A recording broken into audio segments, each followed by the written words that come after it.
Bonjour, ici Steve Ray. Bienvenue à cette présentation de Flashback en direct de la splendide brasserie La Ripaille de Repentigny, située au 358 Notre-Dame. C'est l'émission où tous les sujets seront explorés et nous sommes disponibles sur Facebook, sur les différents sites qui sont multiples.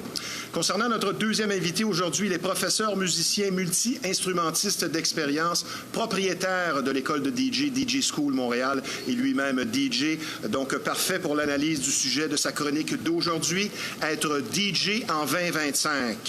Un sujet donc d'actualité, un métier qui a évolué tant par la technique employée que musicalement. Nous pourrons ainsi comparer les époques qu'il a bien connues. Pour aller en profondeur sur le métier de DJ, de plus en plus visé et populaire manifestement, nous allons conclure l'émission avec un expert en la matière, DJ Pete Anima.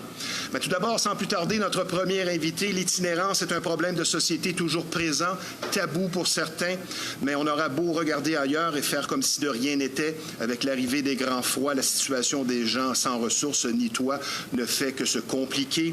Notre invité fait partie des gens pour qui l'entourage est important au point d'en faire un emploi. Elle qui est intervenante de rue, donc confrontée et impliquée directement envers les solutions, pas toujours au rendez-vous. Elle œuvre dans la région des Laurentides et pour nous parler d'itinérance de l'intérieur et démystifier ce fléau et nous partager son parcours et fonction. Avec nous, une femme humaniste, engagée et toujours prête à aider, Julie Charette. Bonjour, Julie. Bonjour, Steve. Ça va bien? Ben oui, toi? Très bien. Bien heureux de te recevoir. Un sujet sérieux. Oui. Je veux dire, on n'a pas le choix. Et avec l'arrivée des fêtes, ma première question. Oui. Le froid en rajoute une couche? Oui, totalement.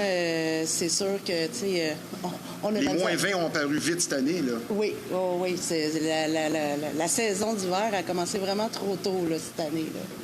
Fait qu'on n'est pas... les gens même n'étaient pour pas toi? Ben, même pour moi. On pense aux itinérants, mais les intervenants de rue aussi, là. Ah oui, c'est... Toi, tu passes 8 heures dehors, là. Pas nécessairement, là, mais quand même, j'en passe un bon bout dehors. Okay. Donc, des engelures pour les gens qui n'ont pas de toit? Oui, ça, c'est une réalité. Puis en plus, c'est dur là, de récupérer de ça, là, parce que t'es pas à la maison, oui. T'es dans un endroit que tu peux guérir. Là, et comme tu me le disais, tu as qualifié certains de guerriers. Oui. Capables de dormir sur un banc de parc. C'est quoi un guerrier? Ben écoute, un guerrier, c'est capable d'affronter la vie. C'est une résilience, c'est une force. Une habitude. Écoute, je sais même pas, je comprends même pas ce phénomène-là. Là. Même si je travaille dans le milieu, là, oui. C'est comme, voyons donc. Est-ce que le froid peut se comparer en quelque part aussi avec les chaleurs du mois de juillet? Les 35 degrés. Ça non plus, c'est pas facile. Ben non, ça aussi, c'est pas facile, mais au moins, il y a des abreuvoirs, il y a des zones d'ombre, il y a des arbres, tu sais, il y a quand même plus de solutions l'été que l'hiver. Avant d'aller plus en profondeur avec ce sujet qui est tabou pour certains, comme je le disais en présentation, ça peut toucher n'importe qui. Parce que là, on va aller plus loin, effleurer les préjugés. Ça ne veut pas dire qu'un itinérant, c'est un alcoolique, drogué, fini et tout ça. Ça peut être quelqu'un qui s'est fait prendre par la hausse de loyer, n'a pas trouvé de loyer, sa famille l'a laissé tomber, n'est-ce pas? Bien, écoute, justement, ce matin, j'ai reçu un courriel du maire, puis, tu sais, il disait que dans la plupart, en tout cas, je me souviens plus le pourcentage, mais un couple qui se sépare ne serait pas capable de racheter la part de l'autre, là, tu sais. Fait que déjà, on parle de maison, mais fait qu'au niveau des loyers, il y a une séparation, là. Tu sais pas où aller, tu essaies de trouver un logement. Même que je lisais aussi qu'il y a 0,2 % de logements inoccupés. Ouais. Fait qu'il y en a pas, tu sais, déjà là en partant. Une statistique, moi, on parle de statistiques, on va aborder ça un peu plus loin, que j'ai lu, c'est près d'1 % des gens de 50 ans ou plus dans les 5 dernières années ont vécu un épisode d'itinérance. Je veux dire, c'est à faire réfléchir vraiment. Le préjugé le plus tenace dans tout ça, c'est lequel? Bien, c'est sûr, la personne a fait tout pour pas s'en sortir, est droguée, alcoolique, est paresseuse, elle veut pas travailler. Oui, la paresse. Oui, c'est ça. Ça, c'est des gros jugements. C'est celui le plus populaire. Y a-t-il un jugement aussi envers l'intervenant de rue? Non. Moi, souvent, qu'est-ce que je me fais dire? Non, mais moi, je me fais dire, comment tu fais? Okay. Moi, j'aurais de la misère, tu sais, à gérer ça, tu sais... Puis moi, je travaille dans un programme de réduction de méfaits. Puis souvent, les gens pensent que c'est réinsertion sociale. Puis moi, c'est vraiment pas mon rôle. Puis ça dérange, ça, que moi, je fais de la réduction de méfaits. Fait que, tu sais, moi, je suis pas là pour insérer... Pour toi, c'est quoi? Journée typique, en fait, on commence le matin, on reçoit les gens, parce que nous, on a un bureau, on a un quartier général qu'on l'appelle. Fait que nous, souvent, on part sur des plateaux de travail. On va appeler ça comme ça. Mais des fois, il y a des gens qui arrivent, ils n'ont pas mangé, il n'y a pas de manteau. Ça m'est arrivé des gens qui n'avaient pas de bas puis qui avaient passé la nuit. Ouais, à moins 20, là. Fait que nous, on a toujours du linge qui traîne en arrière. Là, Et je pense que l'itinérance, c'est une pente qui se dévale rapidement. Hein? Oui, oui, oui. Bien, ça, c'est sûr que, écoute, à moi puis toi, là, on serait pognés dehors, là, 2 jours, à moins 20, là. Moi, je pense qu'aussi, le nouveau itinérant, l'humilité le rattrape rapidement, qui peut-être il ne s'attendait pas à ça. Il y a des situations qu'il va vivre, qui va le mettre face à des situations, justement, inimaginables. Bien, inimaginable. Bien, dans le fond, ça dépend dans quelle période que tu tombes dans la rue. Déjà là, en partant. L'été, ça peut être un peu plus drôle. Ça peut être du camping, un peu des vacances. Mais pas au mois de janvier. Non, c'est ça. Au mois de janvier, il y a beaucoup de monde qui tu sais, des fois, parce que nous, on travaille aussi avec les gens qui sont sur le bord d'aller dans la rue. Puis, tu sais, il y a des gens qui sont... Ils n'auront pas la résilience pour ça, ils n'ont pas la force, tu sais. Oui. Puis je me rappelle, à un moment donné, j'avais une fille qui m'expliquait la première fois qu'elle a réalisé qu'elle dormait dans la rue, là. Elle est allée se cacher dans la porte d'un maxi en petit bonhomme toute la nuit parce que c'était éclairé, mais elle avait peur, elle savait pas, puis elle est en train de réaliser, là, parce que souvent, les premières fois, tu réalises pas là, que c'est ça qui t'arrive.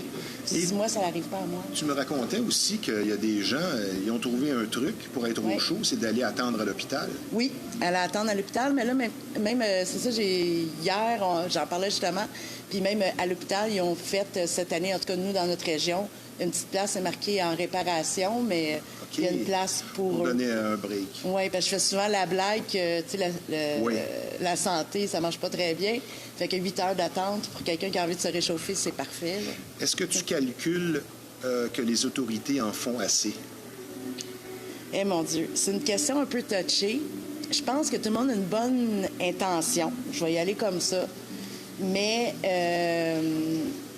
c'est juste qu'ils ne comprennent pas nécessairement la réalité. Fait que des fois, ils ne prennent pas nécessairement toujours les bonnes décisions. On va dire ça comme ça. On va parler de toi un peu. Oui, de parce moi. qu'intervenante de rue, ça prend certaines qualités. Oui. Je pense qu'à la base, tu es une personne spirituelle, assurément. Oui. Quelles sont les qualités nécessaires pour faire ce que tu fais? Bien, moi, je dis tout le temps, faut être authentique. C'est certain. Il faut que tu sois toi-même. Puis qu'est-ce que tu promets, faut que tu le fasses. La parole. La parole est super importante. La crédibilité. Dans la rue, si tu veux être crédible, c'est vraiment ça, parce que c'est des gens qui ont vécu tellement de déceptions que, tu sais, il faut que tu sois là. Faut qu'ils sentent qu'ils peuvent avoir confiance en toi. C'est une mission. Tu es dédié aux gens dans la rue. Oui. C'est une mission spirituelle. Bon, tu ne peux pas faire ça seulement juste pour remplir un emploi puis faire une veille, là. Bien, c'est une vocation. C'est ça, tout le monde peut faire ça. Puis aussi, il faut avoir une ouverture d'esprit et une bienveillance. Si je philosophe avec toi, on peut dire que l'itinérance, c'est le côté sombre du capitalisme. Oui. Est-ce qu'on vit dans un monde injuste, Julie? Totalement. Totalement. On n'élaborera pas ce sujet, mais... Ça va te partir. Ça va me partir. Ça va me Tu vois des choses qui viennent te chercher. Oui, c'est sûr. Certains ne vont jamais réintégrer la société parce que là, il y a une révolte et une programmation sans attache. Oui. Et ça, tu m'en as parlé, je l'ai un peu deviné. Quelqu'un, parce que j'ai côtoyé des gens qui parfois étaient dans des situations comme ça, puis il n'y a plus rien à faire pour les ramener. Bien, c'est sûr que... comment je pourrais dire? C'est tranquillement, il y a un fossé qui est en train de se faire. Entre eux et la société. Oui, entre eux et la société. Puis souvent, ils ont été abandonnés par la famille. Par la famille, la société. Parce que qu'est-ce qui arrive? Puis peu importe tout ce qu'on voit dans la vie, souvent, on met ça sur le dos de la COVID, mais il n'y a plus de service, tu sais, il n'y a plus de service partout où on va, fait qu'il n'y en a pas aussi pour le système, pour eux, là, tu sais. Reprogrammer la vie d'un itinérant, d'habitude, c'est toute une mission, tout un contrat, ça? Reprogrammer... Parce que tu te fais envoyer promener toi-même, oui, des fois. Oui, ça m'est arrivé de me faire envoyer promener. Tu représentes le système? Je représente le système. Je fais tout pour le représenter. Mais oui, ça m'est arrivé. Mais je peux dire qu'à chaque fois, la personne est revenue me voir, elle s'est excusée. Comme tant de gens viennent te voir aussi, qui est ta véritable paye, dans la gratitude. Merci de m'avoir aidé. Oui, oui, ça... Vraiment, parce qu'il n'y a personne qui est fier d'être en colère. Il n'y a personne qui est fier d'avoir un mauvais caractère. Tu sais, je pense pas qu'il y a personne qui est fier dans le milieu d'avoir posé des actions, d'avoir pitché tout, cassé tout, crié, tu sais. Oui. C'est... Une autre réalité, moi... tu m'en as fait prendre conscience cette semaine quand on parlait de tout ça, on préparait l'entrevue. La prostitution. Oui. Une femme qui préfère faire du divan, pour reprendre ton expression, plutôt que de dormir dans la rue. Et je pense que c'est beaucoup plus présent qu'on pourrait le croire. Oui. Bien, écoute, les femmes, on pense qu'il y en a moins dans la rue parce que dans les statistiques, il y en a moins, mais c'est pas vrai. Parce que c'est une itinérance cachée. C'est beaucoup plus caché. Souvent, aussi, des femmes tolèrent des conjoints violents. Pour faire sûr, sont protégés des autres aussi, parce qu'il y a des viols qui se passent. Il y a beaucoup de violences faites aux femmes là, dans la rue. Et puis, justement, les sofas, mais c'est parce que je suis pas bonne en anglais, mais ils appellent ça du couch surfing. Okay. Moi, je l'ai dit pas pire, je pense.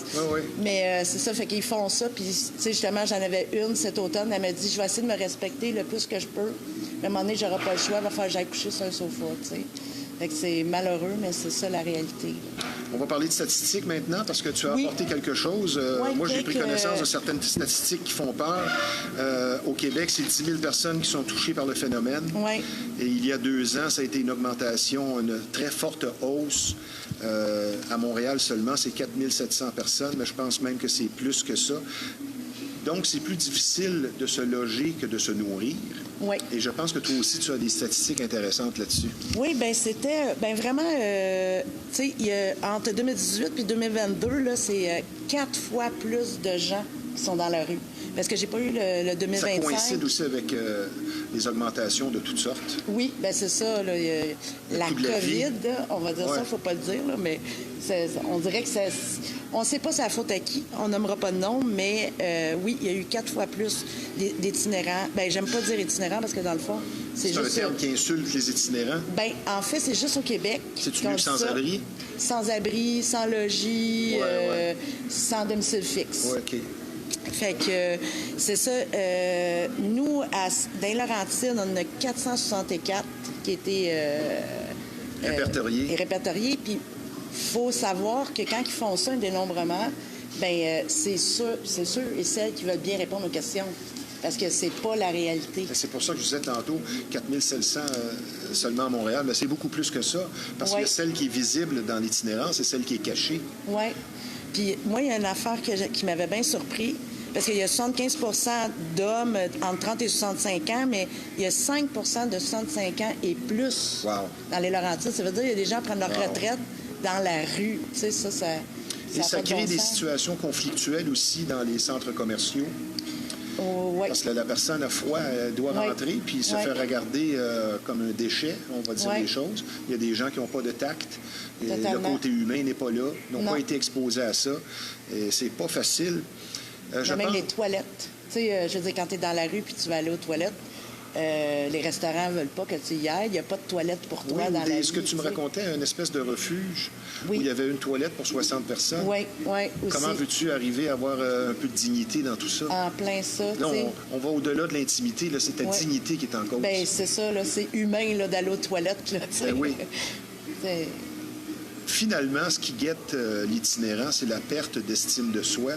Et je pense que ça va prendre, pour quelqu'un qui est dans la rue depuis longtemps, tu es mieux placé que moi pour en parler, je pense que ça va prendre plus que 3-4 semaines pour se remettre de ça, psychologiquement et physiquement. Ça change quelqu'un à jamais. ça change quelqu'un à jamais. Écoute, c'est tout un processus parce que plus longtemps que la personne est dans la rue, plus que c'est difficile de revenir parce qu'on a mis des gens dans une chambre, puis ils faisaient tout pour sortir de la chambre parce qu'ils étouffaient, ils étaient pas bien. Tu sais, c'est dur. Ben, tu sais, comme on dit, on peut enlever quelqu'un de la rue, mais on peut pas enlever la rue dans la personne. C'est la même chose pour la prison. Oui, tu vas sortir un gars de prison, mais tu sortiras pas la prison de l'homme. Non, c'est ça. Souvent, ben, leur réflexe, c'est de retourner voir leur chum, d'aller voir leurs amis. Ben oui. Fait que c'est dur de changer de pattern aussi. Même chose pour quelqu'un qui veut arrêter de consommer. Oui, comment veux-tu arrêter de consommer de la drogue si tu es entouré de pocheurs? Ben, en plein ça. Oublie ça, là. C'est un barman qui travaille dans un bar puis il veut arrêter de boire à peu près. Face aux pessimistes qui vont parler de loi du retour ou du karma, tu leur dis quoi en voulant dire, ben, si t'es itinérant, tu l'as mérité et tout ça. Tu dis quoi à un pessimiste qui parle de la loi du retour? Bien, en fait, la loi du retour, bien, ça dépend dans quelle croyance que tu as. Parce que dans le bouddhisme, les gens qui sont dans la rue et sont pauvres, ils remercient d'avoir cette vie-là. Fait que, tu sais, ça dépend où est-ce que tu te situes, là. Tu sais, je veux dire, la question de mérite, là, ça serait un grand sujet. J'ai mes limites par rapport à ça. Parce que c'est facile de mettre tout sur le karma. Ouais. Ça explique tout, mais comment, on va aller même plus loin, comment tu vas dire qu'une petite fille se fait violer par son beau-père à 4 ans? C'est ça. Qu'elle l'a mérité? Oui. En tout cas, je veux juste dire, c'est cause-conséquence. Oui. C'est un peu ça, le karma, mais des fois, on fait des choix, puis on sait pas que c'est des choix de... C'est ça. Je dirais pas le mot, là, mais Ben oui. on s'est compris. Julie, plus difficile pour certains qui sont timides, gênés ou honteux de demander de l'aide, qui n'osent pas? Je pense que j'ai pas vu tant que ça de la honte à demander. Ça, c'est pas quelque chose que je vois vraiment. L'orgueil, ben, peut-être au début, mais veux pas, à un moment donné... je l'ai pas vu tant que ça. Je veux dire, c'est pas quelque chose que... Avant que tu nous définisses, tu m'as dit qu'il y a 3 sortes d'itinérants, mais avant ça, toi, tu es donc intervenante de rue. Tu travailles aussi en déficience intellectuelle depuis une dizaine d'années. Tu travailles pour l'organisme communautaire depuis 3 ans. Ta page Cap Emploi. Une humaniste dans l'âme, ça, c'est bien certain, parce que ça fait quand même 20 ans que tu es dans le milieu communautaire. Ça, je pense que tu l'as ou tu l'as pas. Si tu veux nous expliquer les 3 sortes de gens qui sont dans l'itinérance. Ben moi, faut dire, moi je le dis avec témoignage et expérience empirique. Dans le fond, ce que j'observe, c'est qu'il y a ceux qui ont un problème de santé mentale, ceux qui ont un problème de consommation. Puis, il y a ceux que vraiment, c'est une circonstance familiale. Un divorce qui une malchance, mais puis, on a vu des familles qui ont été obligées de déplacer. T'as pas trouvé de loyer. Ben, c'est ça, ou perte d'emploi, maladie, tu sais, toutes les choses que... Tu sais, parce qu'on dit tout le temps qu'on a une paye à être dans la rue, tu sais, on ne sait jamais, là, dans la vie, une dépression, la maladie... des choses qui peuvent... Ça, c'est les 3 sortes où il y a... Oui, c'est ça. Toi, étant jeune qui aurait voulu faire une psychologue, c'est pratiquement ce que tu fais. Comédienne par moment. Oui. Ou une sœur, ça, j'en doute. Ton overdose à l'âge de 25 ans. Oui. En quoi ça t'a changé par rapport à ta vue sur la vie en général? Oh mon Dieu, bien, à ce moment-là, moi, j'avais décidé de changer de vie complètement. Fait que moi, j'étais à Montréal et j'ai déménagé dans les Laurentides. Ah, la grande décision. Oui, la grande décision. J'ai changé de vie, changé d'amis. Puis c'est à partir de là que j'ai commencé à être plus inspirante, puis d'aider les gens au lieu que les gens m'aident. On va dire ça comme ça. OK. Et dans ton approche avec les gens en situation d'itinérance, tu me dis, tu aimes amadouer et laisser les gens venir vers toi pour pas qu'ils se sentent trop soit confrontés ou obligés à quoi que ce soit. Et t'as du succès là-dedans parce que je pense que ça va bien dans ton travail, les gens te reconnaissent bien. Oui. Bien, moi, je pense, en tout cas, en général, c'est un conseil général dans la vie. On n'essaie pas d'aider des gens. En les forçant. En les forçant. On n'est pas là pour sauver les gens. Puis moi, dans le fond, dans mon quotidien, j'aide les gens qui viennent vers moi. C'est la première des choses. Après ça, on verra si on va aller chercher les autres, mais c'est un peu ça. Puis, tu sais, les gens qui viennent vers toi, il y a quelque chose, il y a une lumière, il y a quelque chose que t'attire. Tu sais, fait que là, ils sont ouverts à être l'émerveillement, comme oui. tu as marqué sur ton Facebook. En plein ça. Julie, je pense que le système, la déception parfois est très forte parce que l'aide ne vient pas le lendemain matin. Non. Et c'est là que ça complique les choses. Oui. Il n'y a pas un endroit où on peut vraiment se présenter puis on va vous donner un chèque ou quoi que ce soit. Non. Il manque de ressources. Ça peut être long. Ça peut être très long. Ça peut prendre un mois.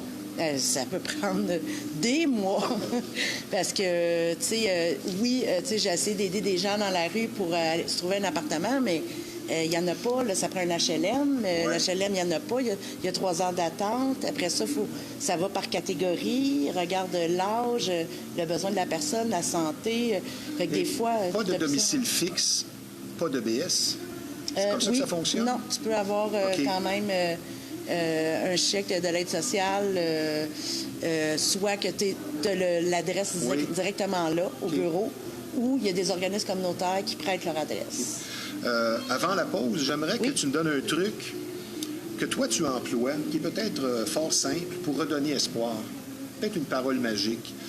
Parole magique. Quelque chose un truc que tu emploies au quotidien avec les gens, peut-être quand ils commencent en itinérance, pour redonner espoir. Qu'est-ce que tu fais?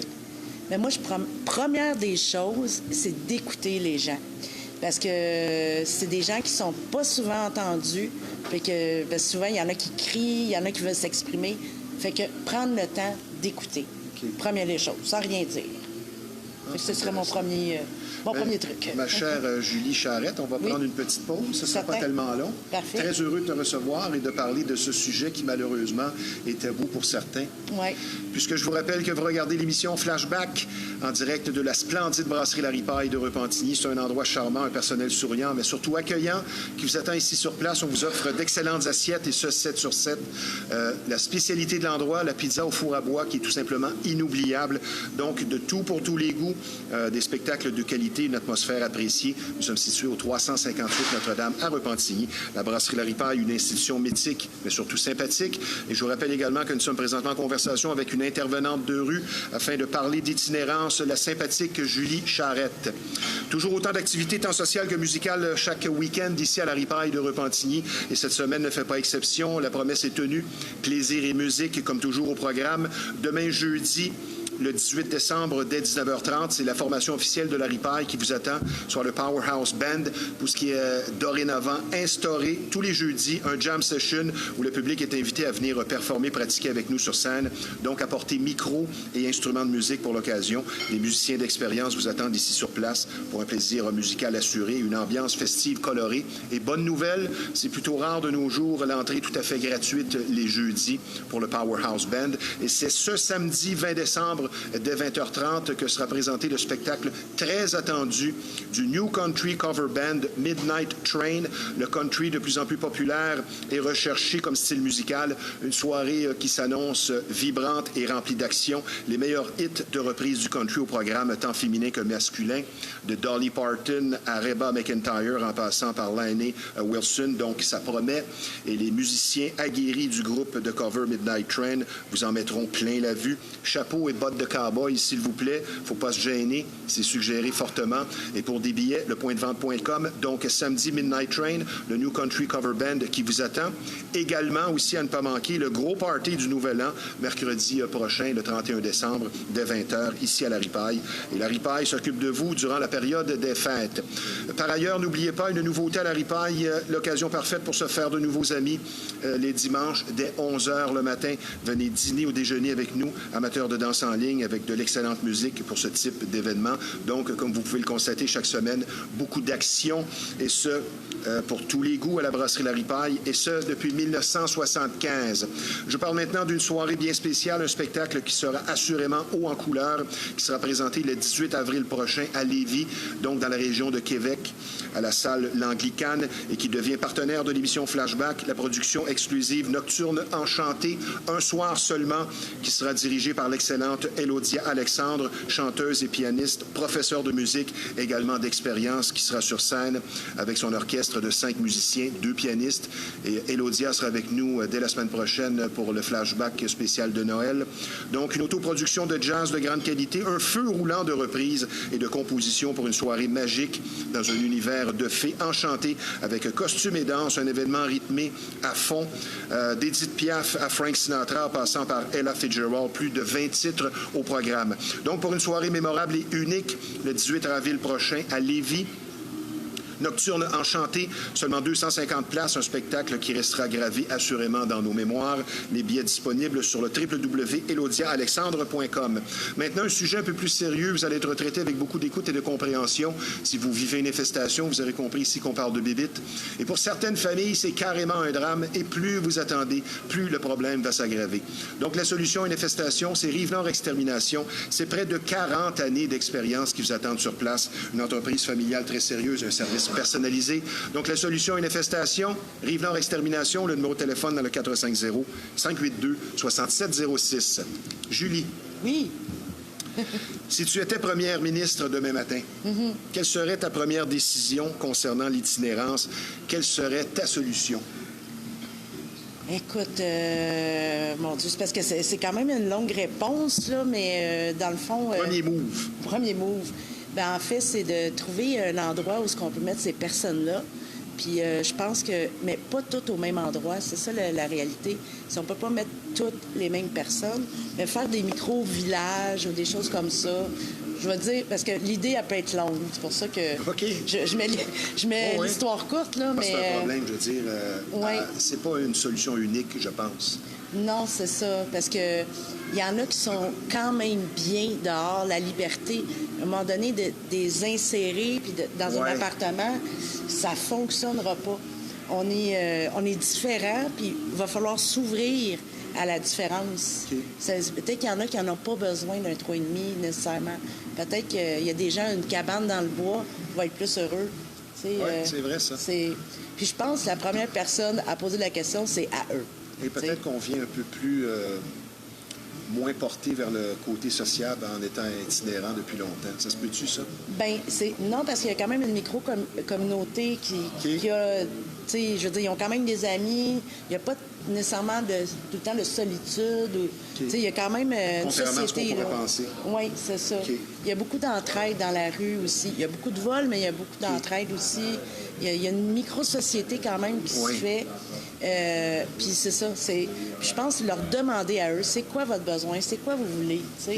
Comment vous voulez le vivre? Là, parce que peut-être qu'il faut évoluer puis de regarder que peut-être qu'il y a des gens qui ne vivent pas comme nous comme dans la société, comme la société voudrait qu'on vive. C'est pas juste une façon de vivre. Non, c'est ça. Je pense qu'il y en a plusieurs qui ne le comprennent pas. Non. Surtout les riches. Ouais. Là, c'est un commentaire personnel. C'est bon de temps en temps. Oui, c'est ça. On va parler maintenant de tes fonctions parce que je pense que ça prend une certaine carapace pour le métier, se protéger au niveau des énergies. Tu ne peux pas être toujours sensible à fond. Ce serait quoi l'aspect insoupçonné, peut-être le plus exigeant de tes fonctions? Un aspect auquel on ne pense pas nécessairement. Bien, on est toujours dans l'urgence. Il y a souvent des mauvaises nouvelles. On est souvent dans l'urgence. Une que, tu sais, justement, elle a trouvé une chambre, elle a payé son loyer, puis la personne n'y a pas dit, puis elle a déménagé, puis elle se ramasse dans la rue. Puis elle s'est fait voler son argent. Oui, elle s'est fait voler son argent. Mais il arrive souvent des situations comme ça. Fait que c'est tout le temps, OK, on se vire de bord. Fait que ça prend beaucoup de résilience. Puis de vivre toujours dans l'urgence, des fois, c'est comme... Bien, je pense que ça correspond à ta personnalité. Oui, quand même. Je ne te vois pas dans un bureau 9 à 5. Non. Puis toujours aux mêmes heures, prendre le café, puis jaser avec les copines de bureau, du chum qui s'est acheté un nouveau char. Puis... Non, moi, je suis une fille de terrain, ça, c'est sûr. Julie, question un peu psychologique. Pourquoi l'itinérance est tabou? Les gens vont se contenter de regarder ailleurs, comme je le disais en présentation. Pourquoi les choses se déroulent ainsi? C'est plus facile? C'est la facilité? Bien, à un moment donné, on était dans une grande réunion, puis il y avait des députés, je nommerai pas le nom, mais ils disaient qu'ils ne savaient pas quoi faire avec ça. Ils ne savaient pas comment réagir. Ils se sentaient impuissants. Il y avait mieux traverser de rue Parce que, mais c'est sûr que ça peut faire peur. Mieux condamner que d'aider. Oui, ben c'est vrai que ça peut faire peur, quelqu'un qui crie, qui garoche des affaires, tu sais, la violence, mais tu sais, je pense qu'on est hyper vigilant. On est hyper vigilant, là. On nous demande de mettre des casques pour rien dans la vie. Tu sais, déjà, il y a comme une... Il y a comme une... Oui. Bon, c'est ça. Fait que ça l'aide pas pour ça, là, tu sais. Tu te fais cruiser? Quand même... C'est un homme, même s'il n'y a pas de toit et qu'il n'y a pas de voiture, il peut être confiant. Oui, bien, surtout qu'on est dans une position que enfin quelqu'un le comprend. Ouais. Fait que, tu sais, il faut faire attention de mettre quand même un mur parce que, tu sais, ça fait enfin quelqu'un m'a compris, est gentil. Là, l'homme qui n'a pas de toit et qui n'a pas grand-chose pour lui, il joue la carte de l'humour. La carte de l'humour, Okay. Peu importe la gentillesse, gentleman, tu sais. Mais quand même, je dois dire qu'il y a beaucoup de respect. Mais ça doit être présent, c'est sûr. Oui, tu sais, il y a beaucoup de respect. Tu sais, j'ai pas senti... ouais. Tu sais, mais... Pas trop macho. Non, c'est ça. Puis il n'y a pas... tu sais, c'est pas, comment je pourrais dire, fatigant. C'est pas du harcèlement. L'harcèlement, merci. Okay. Je cherchais le mot. J'aimerais qu'on philosophe ensemble sur la vie. Es-tu d'accord avec moi qu'il y a deux sortes d'humains, les plus et les moins? Et tu le remarques chez les vieux couples. Il y a vraiment une personnalité qui donne à l'entourage, qui se soucie des autres. Ouais. Puis l'autre qui est un peu plus... moins dirigé vers les autres et qui gobe les énergies. Puis il y en a qui donnent, comme toi. Tu peux mettre deux plus ensemble, tu peux pas mettre deux moins. Habituellement, il y a toujours un plus avec un moins. Es-tu d'accord avec cette philosophie, cette façon de voir les humains? Bien, c'est à y réfléchir, là. J'avais pas vu ça de même, mais c'est vrai que tu m'en avais parlé un peu. Là, c'est parce que là, je suis en train de regarder les couples dans ma tête, tu sais, de voir, là, y a-tu des plus, des moins. Mais ce serait intéressant de faire l'observation. Oui, de développer, de réfléchir, d'étudier la situation, parce que, oui. Tu me parlais que pour certains, le purel avait une utilité particulière. Oui. Parce que tu m'as raconté aussi que parfois, il y a des cas que c'est pas facile, comme la fille qui se cognait la tête sur les murs parce qu'elle était en manque d'alcool. Oui. Et le manque d'alcool extrême, tu peux en mourir. Mais qu'est-ce qu'on fait avec le purel? Bien, le purel, c'est que tu peux faire des feux avec ça. Okay. Fait que c'est des petites flammes, là. Tu peux allumer ça, puis te réchauffer... même mettre un bol puis faire bouillir de l'eau, mais c'est long, là, tu sais. Okay. On s'entend, là, c'est pas un feu au camping, là. Faut pas penser... mais il y a beaucoup d'ingéniosité. Malheureusement, j'ai pas toutes les idées, mais ils peuvent aller chercher l'électricité ou ce qu'il n'y en a pas. Et vraiment, la survie, ils l'ont. Le scout 101... Finit par se débrouiller. Ouais. En terminant, il nous reste une minute. Y a-tu quelque chose que tu veux rajouter par rapport à tes notes? Je pense que tu parlais d'attitude tantôt avant l'émission. Oui, bien, dans le fond, là, c'était quelle attitude? Tantôt, tu m'as posé la question, mais, tu sais, dans le fond, là, l'attitude, c'est la bienveillance à 6 points. Dans le fond, c'est prendre en considération l'autrui, c'est prendre en compte le respect, la globalité de la personne. Pas facile pour certains. Non, c'est ça, tu sais. L'écoute active, tantôt, je disais, tu sais, accueillir le discours de l'autre. Tu sais, les gens, ils crient, c'est pas pour rien, c'est parce qu'ils veulent être entendus. L'empathie, tu sais, c'est mettre un peu de laisser de la place à l'autre, de se mettre à la place de l'autre, excuse-moi, mettre à la place de l'autre, être curieux un peu de l'histoire, là, tu sais, de porter les souliers, là, tu sais. Donner de l'attention. C'est ça. Puis, tu sais, de se mettre à la place aussi, pas aller dans le jugement. Puis, justement, le non-jugement, accueillir avec le cœur, tu sais, ça, c'est quelque chose que je fais beaucoup, tu sais, sans préjugés. T'écoutes la personne, même si c'est pas dans tes croyances, c'est pas dans ta perception, c'est pas dans tes conditionnements. T'es comme, voyons, tu sais. Mais non, c'est écoute, tu sais. Après ça, une ouverture d'esprit. Tu sais, les personnes différentes, marginalisées, c'est pas parce qu'ils sont pas comme toi qu'ils sont pas fins, là, tu sais. Puis aussi, transmettre l'espoir, tu sais, aussi, soit la personne qui est inspirante, tu sais, soit la personne qui est là, soit un guide, tu sais, pour les gens. Soit un plus. Soit un plus pour les gens. Puis avec ça, on va bien aller. Celle-là? Oui. OK, parfait. Parfait. Pour ceux qui voudraient contribuer, soit un don en argent, en vêtements ou en nourriture, qu'est-ce que tu conseilles? C'est sûr qu'il y a toujours, moi, dans ma région, le Book Humanitaire qui est super populaire comme organisme. Elle est reconnue, elle passe souvent à TVA. Ou il y a elle, sinon,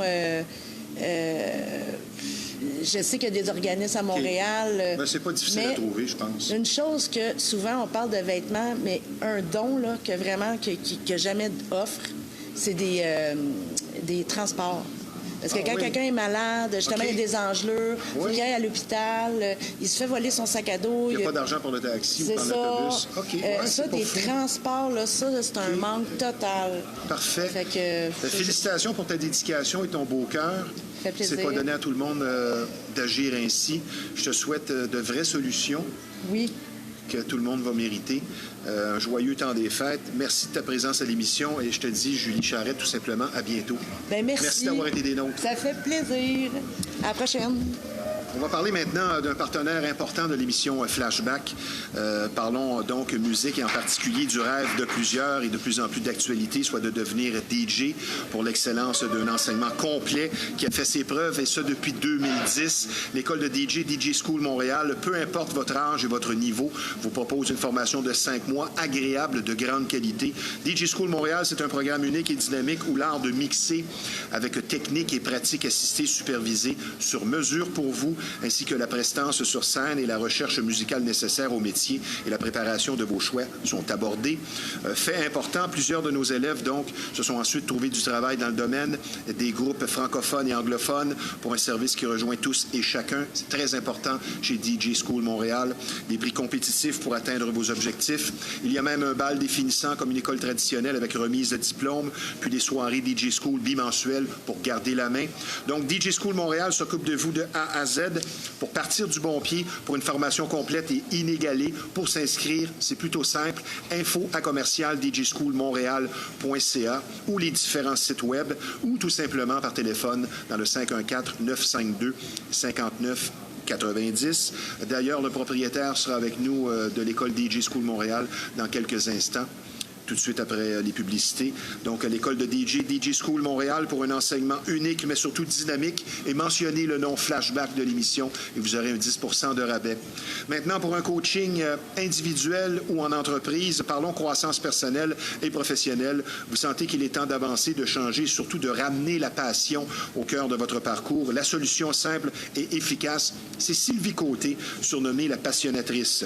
Sylvie Côté est une femme dynamique présentant un CV académique et un vécu conjugué à son talent naturel de communicatrice idéale pour atteindre votre plein potentiel. De multiples formations sont offertes pour un progrès assuré, une approche personnalisée afin de travailler sur son pouvoir intérieur et ainsi faire face aux défis et enjeux au quotidien.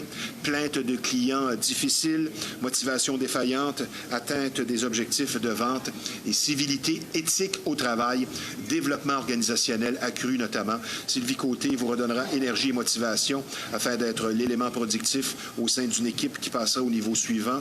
Donc, pour passer de la théorie à la pratique, axé sur vos valeurs avec ateliers, conférences et votre essence, vous n'avez qu'à consulter Sylvie Côté, 514-862-9842, l'adresse courriel scc@sylviecoté.com. Donc, Sylvie Côté, la passionnatrice, un service pour ceux qui agissent. Maintenant, je vous parle d'un partenaire important donc de l'émission Flashback. L'aspect financier de la vie semble prendre de plus en plus de place et afin de vous éviter un stress quotidien inutile en rapport avec votre situation financière, pour une approche efficace et sincère, la solution, c'est Shorna Astin, experte conseillère en sécurité financière. Les services sont nombreux pour l'analyse de vos besoins financiers, l'amélioration du crédit, l'élimination de dettes, la planification de votre retraite, les régimes d'assurance vie. Tout ceci, évidemment, dans l'objectif d'une indépendance financière que vous méritez. Et les connaissances vastes en finance de Shorna vous aideront pour sûr à garder le cap ou redresser votre situation. Donc, pour une santé financière qui sera claire et dont vous serez fiers, l'excellente Shorna Astin au 438-878-6504. Nous enchaînons maintenant autour de notre deuxième invité. Malgré moins d'ouverture et de postes à combler que jadis, le métier de DJ semble de plus en plus populaire et convoité. Notre invité a la musique en lui depuis toujours, étant professeur, musicien, lui-même DJ, propriétaire de l'école de DJ School Montréal. Avec sa chronique « Être DJ en 2025 », il va nous analyser, dis-je bien, les fonctions et les responsabilités qui viennent avec, justement, le poste de DJ. C'est une position, donc, de plus en plus populaire. On va revenir un peu sur le passé, qui n'est pas si lointain, où la musique se jouait et se vivait différemment. Avec nous, avec un sujet qui en rejoint plusieurs, DJ Pete Anima. Bonjour, Pete. Hey, salut Steve. Ça va bien? Ben oui, merci beaucoup pour l'invitation. Toujours un plaisir. Avant de te laisser aller avec les points de ta chronique, je vais y aller avec une question. Parce qu'il y a beaucoup à dire sur le métier, de plus en plus, je pense, plus qu'avant. Pourquoi a-t-on l'impression que tout le monde veut devenir DJ en 2025? Ben parce que c'est cool. Vraiment populaire. Moi, je veux dire, c'est quand même... Ça serait quoi la raison C'est ultime? un métier, un hobby, ou pour certains métiers, pour d'autres, un hobby, c'est quelque chose de vraiment le fun. Est-ce que ça a rapport, tu penses, avec le fait que le DJ est à l'avant-plan, puis ça attire les gens, ça, au-delà de la musique? Ben, je veux dire, oui, on va en parler tantôt. Là, le DJ moderne, il est vraiment mis de l'avant-scène. Ouais. Et puis, le côté spectacle qui est... Ça attire la personne qui est show-off?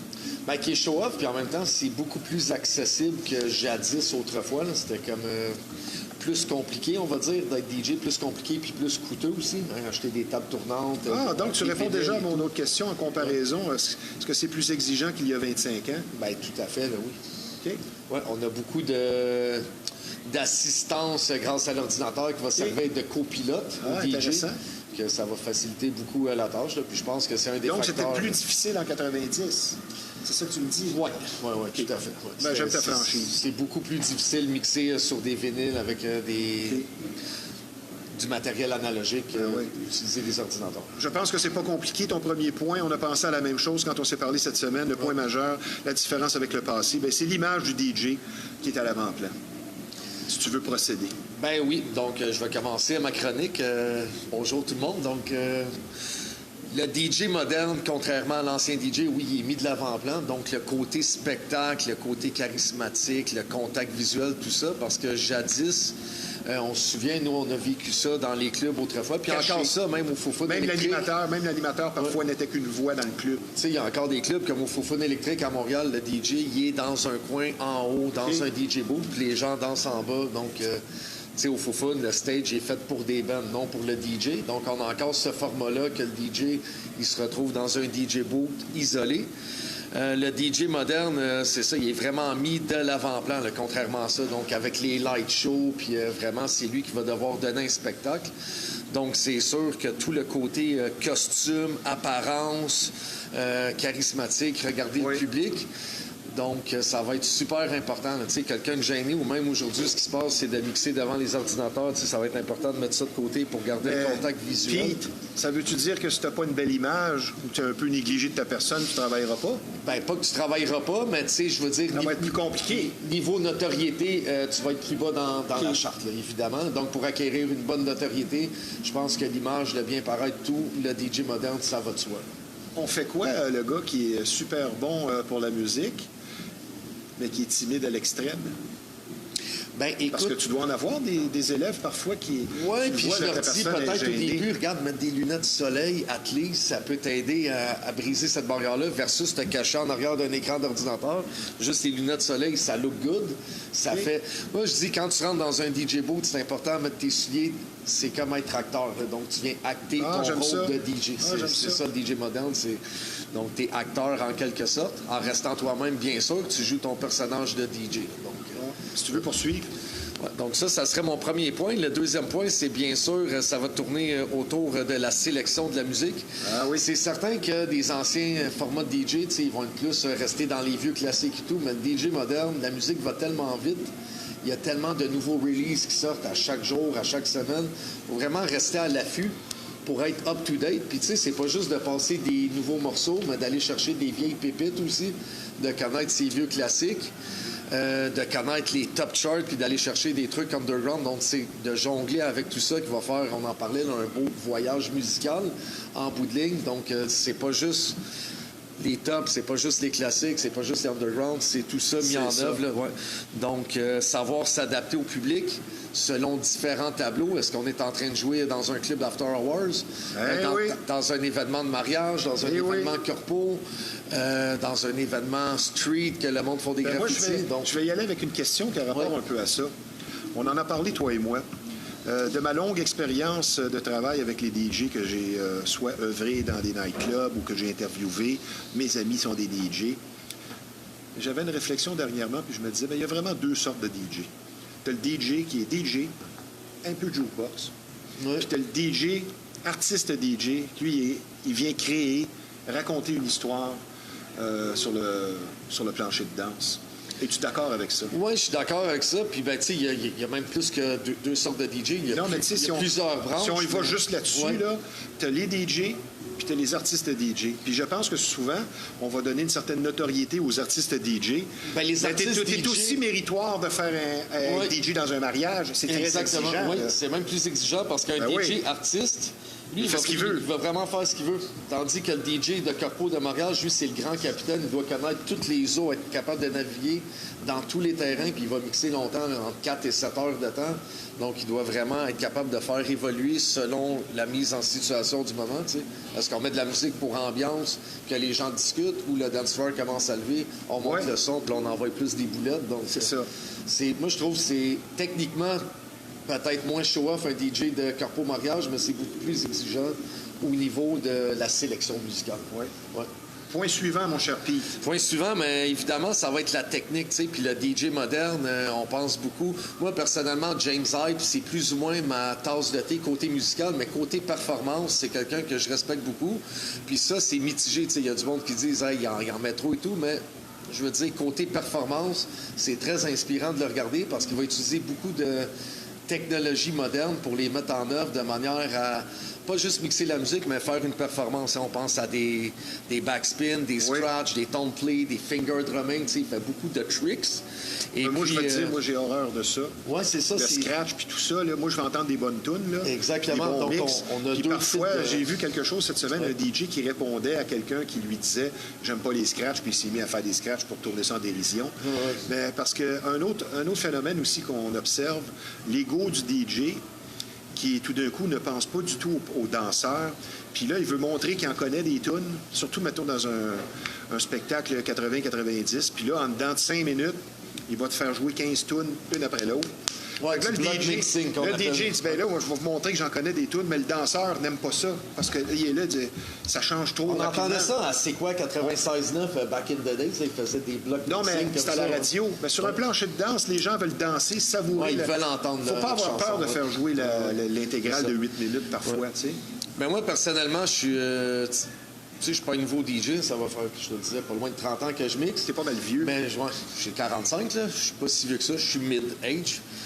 Mais je m'intéresse beaucoup au DJing moderne, tu sais, je suis toujours à l'affût, puis moi j'aime bien ça, là, les tricks, les effets, tu sais, être capable d'utiliser qu'est-ce qu'on a devant nous à plein escient, mais il faut faire attention de pas trop en abuser de tout ça. Donc, tu sais, ça peut être gossant, très gossant pour un danseur, quelqu'un qui met trop d'effets, qui met trop de backspin, de scratch. Donc, bien l'utiliser pour garder la magie.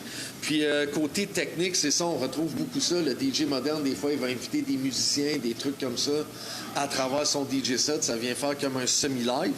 Tantôt, tu me disais, ouais, il y a des gens plus gênés, d'autres moins, qui vont vraiment l'utilisation du micro, l'animation. Donc, tout ça, ça vient jouer, je pense, dans l'aspect côté technique. Pour les nouveaux, tu leur dis quoi, choix de console? Choix de console, mais moi, regarde, je ne jure que par Pioneer. C'est le standard actuel. Je veux dire, ils ont trouvé le moyen de faire les choses simples et efficaces. Tu sais, Danone, c'est super bon là, comme marque, mais pourquoi il n'est pas le standard? Parce qu'il est peut-être une petite coche un peu plus compliquée. Oui. Donc, tu sais, c'est de très bonne qualité, mais est-ce qu'ils ont trouvé le moyen simple et efficace? Peut-être qu'ils ont travaillé là-dessus, contrairement à Pioneer. Et ton point suivant, mon cher? Mon point suivant, ce qui m'emmène à parler des nouvelles technologies. Donc, c'est certain que l'ancien DJ, on travaillait de manière analogique. Donc, c'était beaucoup plus le côté, on va dire, intuitif du cerveau qui travaillait. Puis maintenant, ça va être plus le côté cartésien des DJ modernes. Parce qu'on a beaucoup à travailler avec l'informatique. Donc, le DJ moderne, c'est un DJ qui va devoir connaître l'informatique, connaître la programmation, parce qu'il y a beaucoup de programmation à travers ton logiciel. Je pense au HotQ, l'organisation de ta librairie, les bouclages, les points repères. Donc, il y a beaucoup, beaucoup de choses que si tu es un vieux dinosaure qui connaît pas trop l'informatique, non, mais c'est vrai, il faut que quand même, si tu veux rester de la course, ça va être important de passer du temps là-dedans. Rester à la page. Pour C'est faire un défi. Pour faire les mises à jour. Donc, si tu veux être dans la vague du DJ moderne. Puis on a beaucoup de trucs comme... Excuse-moi. Comme le AI qui rentre dans tous les domaines. Puis ça, encore une fois, c'est mitigé. Il y en a que ça leur fait peur. Est-ce que ça va voler la job des DJ et tout? Moi, de mon côté, je trouve que l'AI, c'est un très bon copilote. Il faut savoir travailler avec. Oui, c'est ça. Pas le faire travailler à ta place, mais le faire travailler avec toi. Puis il y a des technologies qui s'en viennent que, tu sais, il va pouvoir t'aider dans la recherche de tes playlists, tes organisations et tout, de manière à optimiser ton temps, puis vraiment passer to the next level. Donc, on pense aussi à des technologies comme les syncs, les quantize, les slips. Encore une fois, c'est mitigé. Il y en a qui ont peur de ça, toucher au sync ou ces trucs-là. Puis j'en parlais dans la dernière entrevue. Tu sais, je veux dire, les voitures, maintenant, il y a des caméras de recul, même si tu sais faire ton stationnement en parallèle. Moi, si j'ai une caméra de recul, je vais l'utiliser avec plaisir, tu sais. Mais si elle est défectueuse, mais j'ai quand même appris à faire mon stationnement en parallèle manuellement. Très donc, bonne les deux sont bons, mais encore une fois, de faire les mises à jour puis apprendre à travailler avec ça comme en tant que copilote, on va dire. Alors ça, c'était mon point suivant. OK, continue. Ouais. Bien, ensuite, on va parler de branding. Tu sais, c'est super important. Puis on en parlait tantôt. Promotion. L'image autant sur scène que sur les réseaux sociaux. Donc, ça va de soi, les choses n'arrivent pas par magie. Les promoteurs, moi-même en tant que promoteur, c'est certain qu'un nouveau DJ, je veux pas juste entendre son démo, mais je veux voir comment tu parais sur scène. Est-ce que tu as du contenu sur tes réseaux sociaux, c'est-à-dire des vidéos, des photos? Je vais voir comment tu vibes, comment tu parais, comment tu interagis. Est-ce que tu as des followers, tout ça? Donc, c'est certain qu'on pense à Instagram, Facebook, TikTok, mais aussi à des sites comme Mixcloud, Soundcloud pour poster tes mix. Puis, je pense que c'est super important aussi ton nom de scène qui soit accrocheur, pas trop compliqué. Puis, comme je te dis... DJ Van Bourgenschlinst. C'est ça, tu sais. Que ça se prononce pas bien. Dis là à voix haute, est-ce que c'est facile à prononcer? Puis, il n'y a pas peur de demander à ton entourage, pas juste à papa, maman, qui vont te dire hey, c'est bon, là, mais tu sais, à du monde qui n'ont pas peur de la critique constructive. Alors, des fois, là, c'était un problème. C'est ça, tu sais. Donc, puis aussi, on pense au streaming beaucoup là, avec des plateformes comme Twitch, encore une fois, TikTok, YouTube, de faire des performances live. Déjà, ça va t'aider à briser la glace avec le stress de jouer devant une caméra qui est un public virtuel et garder la main. Donc, puis bâtir une banque de followers. Donc, ça, c'était mon point, le branding. Là. Puis mon point suivant, je veux dire, pour conclure, en conclusion... Parce que c'est tous ces points-là mis en œuvre. Il faut comprendre qu'on ne veut pas se laisser dépasser par la technologie. Puis il y a des vieux DJ que, des fois, ils vont accrocher leur gant parce que, regarde, ils sont dépassés par tout ça. Puis moi, je dis à ces DJ-là, rassure-toi, il y a tellement de... Tu peux te former pour t'évoluer. Là. Il y a des chaînes YouTube, il y a des blogs, il y a des sites, il y a des cours en ligne, il y a des écoles comme nous à DJ School Montréal qu'on offre du coaching, des mises à niveau. J'en ai beaucoup, des DJ vieux de la vieille qui viennent nous voir et ils disent, écoute, moi j'ai le goût d'apprendre les technologies au goût du jour. Ça fait 15, 20, 30 ans que je mixe. Puis ils veulent se mettre au numérique. Donc, n'ayez pas peur, c'est pas si compliqué que ça. Puis il y a tellement de ressources pour être capable de comprendre ça bien. Moi, je pense que, il faut apprendre à surfer la vague. C'est comme des séquences qui viennent, puis les nouvelles séquences de vagues. Intéressant. T'as-tu terminé avec ton point? J'ai terminé avec mon point. J'ai une question pour toi. Pourquoi c'est si difficile pour le DJ, que ce soit un DJ d'expérience ou un DJ récent, de s'auto-évaluer?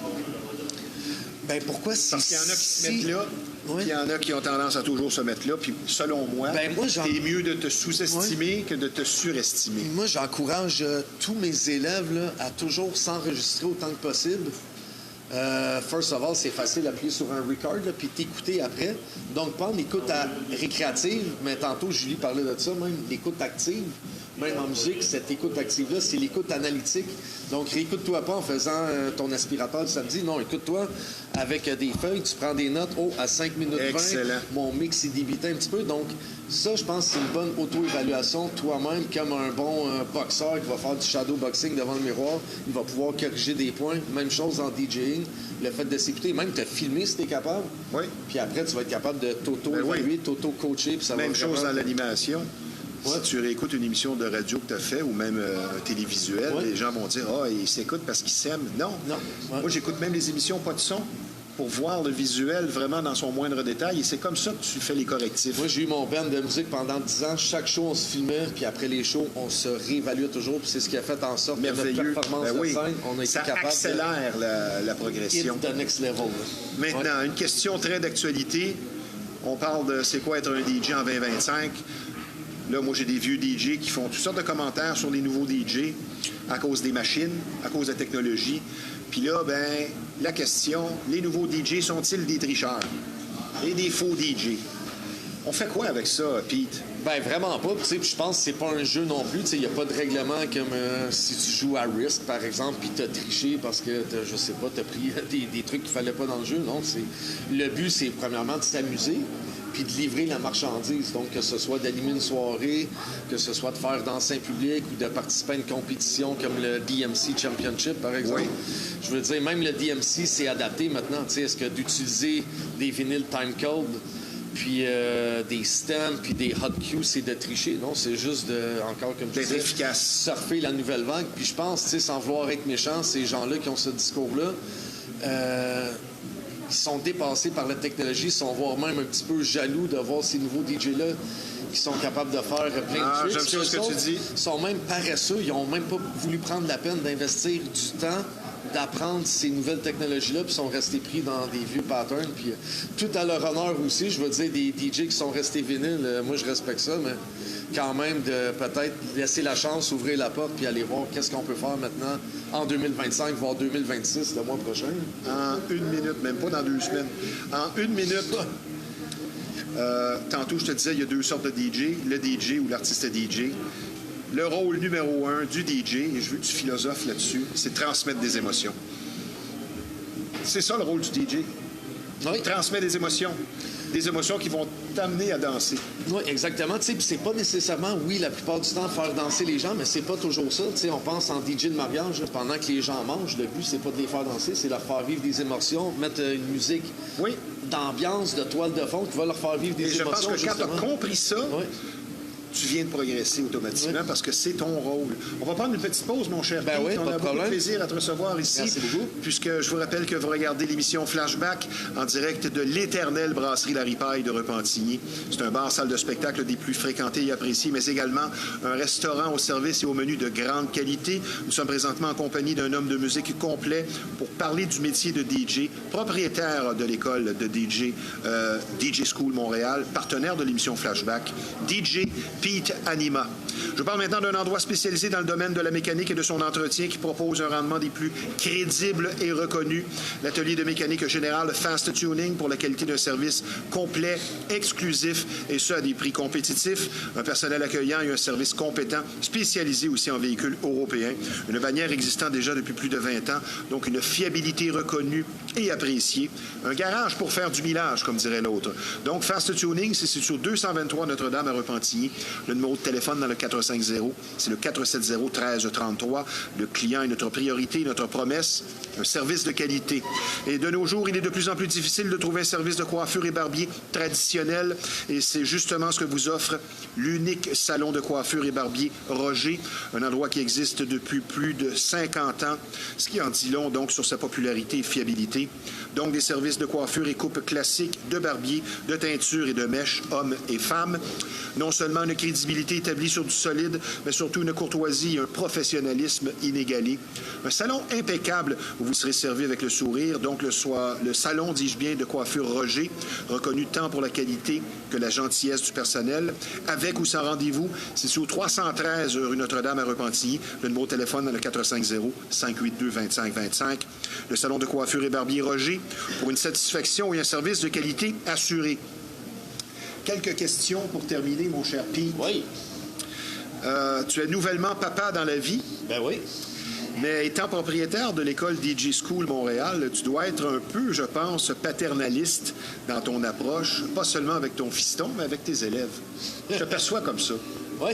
Le papa, une approche paternaliste. Ben oui, c'est un peu comme des petits bébés. Là. Les élèves, c'est le fun de les voir grandir, successful, puis sortir du nid et voler de leur propre Ben, t'es comme ça, hein? Ben, mon but, là, c'est vraiment de voir les élèves réussir. Donc, pour ce faire, je suis un peu comme ça. Question assez simple et directe. Oui. On parlait de l'image du DJ d'aujourd'hui. Comparé à une certaine époque, être femme DJ, ben, c'est devenu un avantage. Maintenant, c'est un avantage, alors que c'est un désavantage à une certaine époque. J'aimerais que tu te prononces là-dessus. Ouais. Je ne sais pas si c'était nécessairement un désavantage à une certaine époque, mais c'était clairement moins populaire. Puis maintenant, dans mes cohortes de DJ, il y a même des groupes qu'il y a plus de femmes que d'hommes. Donc, tu sais, c'est assez 50-50 dans la moyenne overall. Puis on a des très, très bonnes femmes DJ. Là. Donc, tu avais reçu Marie-Ève il y a 2 semaines, je crois. Mika aussi.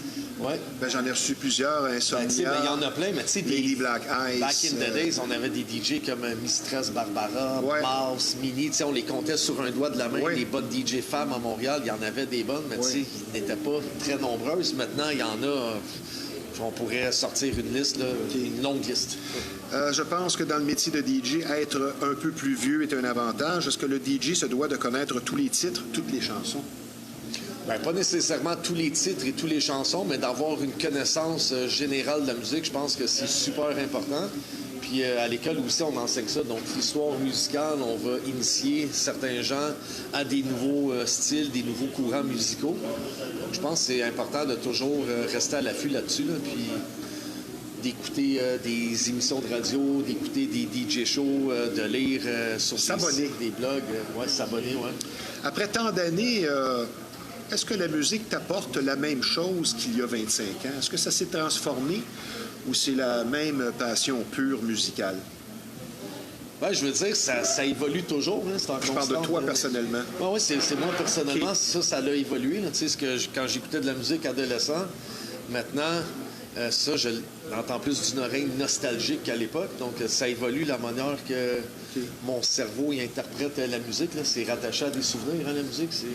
Ta position, ça a été étudié, d'ailleurs. Ta position par rapport au dance music traditionnel, es-tu peut-être moins friand de ça en vieillissant ou ça n'a pas changé? Qu'est-ce que tu entends? Ben, la musique des années 90 pour danser, typiquement, là, Corona, Culture Beat et tout ça. Est-ce qu'en vieillissant, tu es moins porté là-dessus? Tu es peut-être faire un retour vers le rock? Oui, mais tu sais, le rock, c'est quand même une musique classique intemporelle, tandis que de la musique pour danser des années 90, tu sais, c'est vintage là, maintenant. De la musique pour danser moderne, c'est d'autres sonorités qu'on a. Les synthétiseurs qui ont beaucoup évolué et tout. Tandis Fait que t'es nostalgique, mais pas tant que ça. Pas tant que ça. Ça dépend des styles. Je veux dire, si on parle de rock, les vieux classiques rock, même avant ma naissance, des années 70, resteront toujours des classiques, à mon avis. Ben oui, c'est sûr. Ouais. Nostalgique des slows, qu'est-ce que tu penses des slows qu'on n'entend plus dans les nightclubs? Moi, je pense que ça clôturait bien. Oui. Qu'est-ce que tu penses de ça, toi? Ben, moi, j'étais un vieux crooner kitten dans mon cœur. Là. Donc, des vieux slows je te de rejoins. Lionel Richie, d'Elvis. Le slow à minuit puis le slow à 3h moins quart, t'es d'accord avec ça? Si je suis d'accord avec ça, c'est une autre question.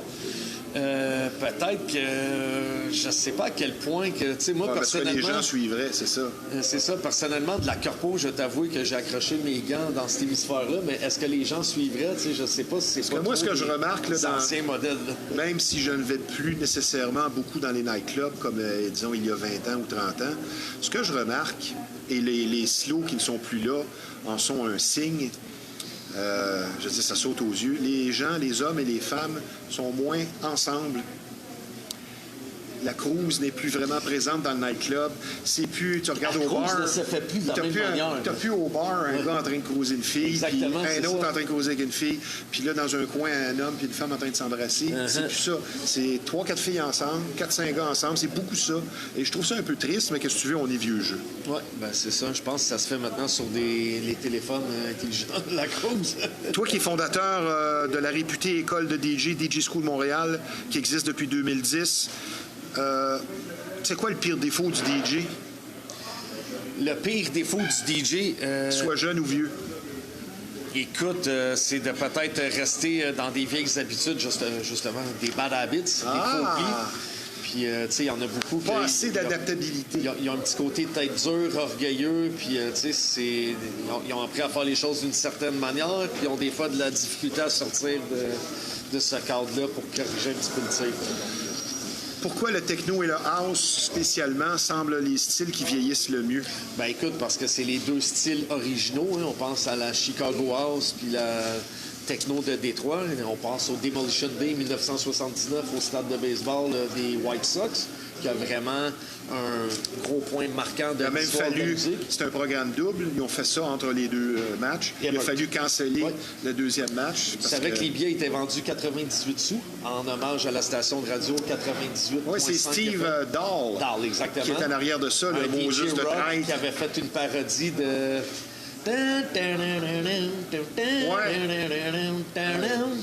On dirait que tu es plus vieux que moi. J'aimerais que tu me nommes une chanson qui, encore à ce jour, t'amène au 7e ciel.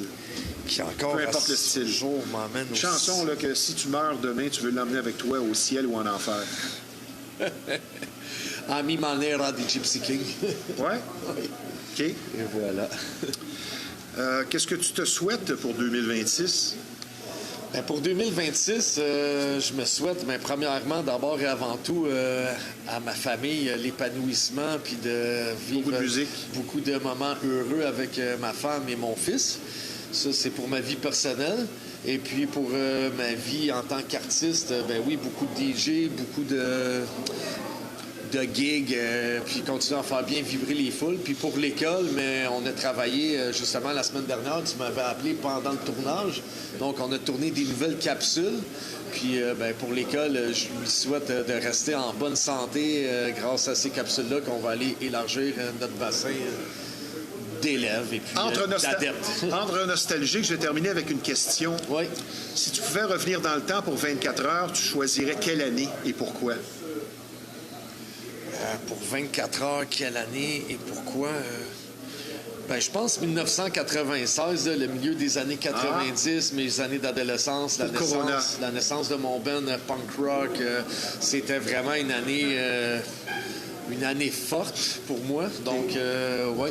Moi, ça serait 1979, même si j'avais pas l'âge de sortir, pour aller une fois au Studio 54. OK. Je te souhaite donc une pause pour les fêtes, dans ton cas, les vacances. Oui, on va prendre une petite pause, passer des bons moments en famille. Si tu veux rappeler le numéro de téléphone de l'école de DJ School Montréal. 514-952-5990. Vous pouvez nous appeler ou nous envoyer un message texte 24/7, il n'y a pas de problème. Je te souhaite un joyeux Noël, toi et ta petite famille. Encore beaucoup de succès et de la santé surtout. Et merci de ta présence à l'émission. Je te dis tout simplement bonne année et à bientôt. Merci encore une fois. Pareillement pour toi, mon cher Steve. Grand succès Très gentil. avec l'émission Flashback. Merci. 2026. Grâce à toi. Merci d'avoir écouté, mes chers amis. See you soon. Un gros merci au Centre d'imagerie Pixel, que l'on surnomme et pour cause l'incontournable quand on parle d'imprimerie, de graphisme. C'est tout simplement le numéro 1 de la Rive-Nord. C'est situé au 351 Notre-Dame à Repentigny. Un service varié très professionnel. Le numéro de téléphone de Pixel 450-654-9944. Merci à nos deux invités. Ici Stevie Ray. À la semaine prochaine.